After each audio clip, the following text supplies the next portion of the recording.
नियति का सच सामने आते ही नंदिनी के अंदर दबा हुआ गुस्सा ज्वालामुखी की तरह फूट पड़ता है। वह खुद को रोक नहीं पाती है और उसके चेहरे पर साफ दिखाई देता है कि अब वह किसी भी हाल में इस सच्चाई को नजरअंदाज नहीं करने वाली। लेकिन जैसे ही वह नियति की तरफ बढ़ती है, रियो अचानक बीच में आ जाता है और उसका हाथ पकड़ लेता है। उस एक पल में माहौल पूरी तरह बदल जाता है। नंदिनी की आंखों में गुस्सा और दर्द साफ झलकता है, जबकि रियो की आंखों में अपनी मां के लिए एक अजीब सी जिद और अंधा भरोसा दिखाई देता है। रियो नंदिनी को मुंह तोड़ जवाब देता है, मानो वह किसी भी कीमत पर अपनी मां की बेइज्जती सहन नहीं करेगा। यही से कहानी में एक जबरदस्त और धमाकेदार मोड़ शुरू होता है। हर किरदार की भावनाएं टकराने लगती हैं और रिश्तों की सच्चाई धीरे धीरे सामने आने लगती है। नंदिनी, जिसने काफी सोच विचार के बाद कर्ण को माफ करने का फैसला लिया था, अब खुद एक नए तूफान में घिरती नजर आ रही है। उसने कर्ण को माफ तो कर दिया है, लेकिन उसके दिल में जो चोट लगी है वह इतनी आसानी से भरने वाली नहीं है। वह इस बात से राहत जरूर महसूस करती है कि कर्ण का कोई अफेयर नहीं था, लेकिन जो कुछ भी पिछले समय में हुआ उसने उसके भरोसे को गहराई तक हिला दिया है। वह अभी भी उस दर्द से उबरने की कोशिश कर रही है और इसीलिए उसे समय चाहिए, खुद को संभालने के लिए, अपने रिश्ते को फिर से समझने के लिए।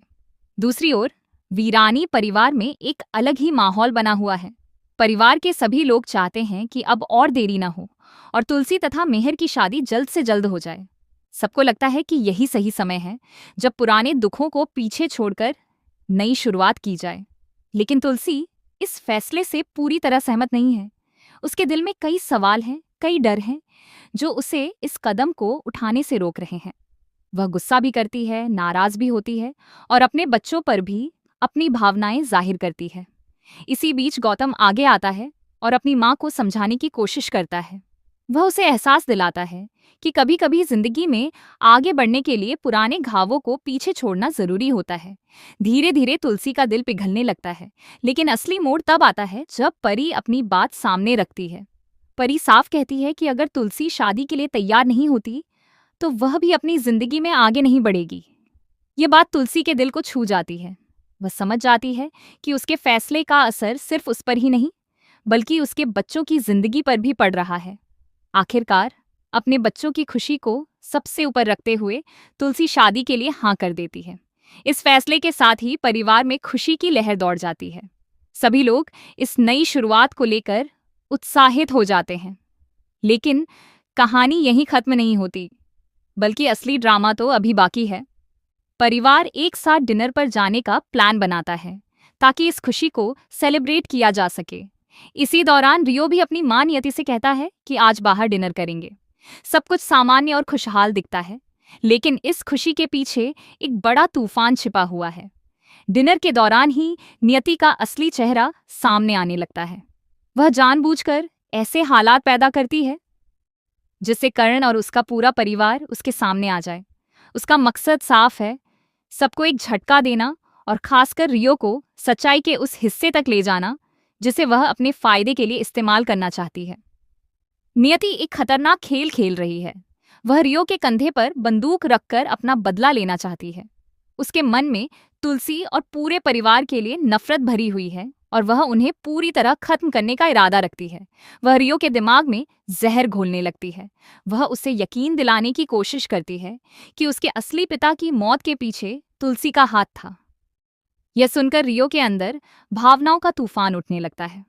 एक तरफ उसका अपनी मां पर अंधा विश्वास है और दूसरी तरफ सच्चाई का एक ऐसा पहलू जो उसकी पूरी दुनिया को हिला सकता है। असल में नियति कोई मासूम या बेबस औरत नहीं है, बल्कि वह एक बेहद चालाक और खतरनाक खिलाड़ी है। उसने अब तक जो कुछ भी दिखाया वह सब एक नाटक था। उसे कोई बीमारी नहीं है, बल्कि उसे सब कुछ याद आ चुका है। उसने अपनी इस कमजोरी का नाटक सिर्फ इसीलिए किया ताकि वह कर्ण को अपने पास रख सके और अपने प्लान को अंजाम दे सके। जब यह सच्चाई नंदिनी के सामने आती है तो वह पूरी तरह हिल जाती है। उसे यकीन ही नहीं होता कि कोई इंसान इतना गिर सकता है। उसका गुस्सा चरम पर पहुंच जाता है और वह नियति को थप्पड़ मारने के लिए आगे बढ़ती है। लेकिन तभी रियो बीच में आ जाता है और उसका हाथ रोक लेता है। रियो के लिए उसकी मां की इज्जत सबसे ज्यादा मायने रखती है। वह कर्ण और नियति दोनों को अपना सब कुछ मानता है। खासकर कर्ण उसके लिए एक आदर्श है जिसे वह हर हाल में सही मानता है। इसीलिए वह नंदिनी को रोकता है और अपनी मां के खिलाफ एक शब्द भी सुनने को तैयार नहीं होता। लेकिन इस पूरे घटनाक्रम में सबसे बड़ा झटका नंदिनी को तब लगता है जब वह रियो को ध्यान से देखती है। रियो का चेहरा, उसकी आंखें, उसकी शक्ल, सब कुछ उसे अंश की याद दिलाते हैं। वही अंश जिसने उसकी जिंदगी को नरक बना दिया था। उस एक पल में नंदिनी के पैरों तले जमीन खिसक जाती है। उसे अपने अतीत के सारे दर्दनाक पल याद आ जाते हैं। अगर उस समय तुलसी ने अंश का अंत नहीं किया होता तो शायद नंदिनी आज जिंदा भी नहीं होती या पूरी तरह टूट चुकी होती। अंश ने उसकी जिंदगी को बर्बाद कर दिया था, लेकिन तुलसी ने हमेशा उसका साथ दिया, उसे संभाला, उसे सहारा दिया। यही वजह है कि आज भी नंदिनी के दिल में तुलसी के लिए गहरा सम्मान और विश्वास है। अब सवाल यह है कि आगे क्या होगा? क्या नंदिनी इस सच्चाई को सबके सामने ला पाएगी या फिर नियति अपनी चाल में कामयाब हो जाएगी?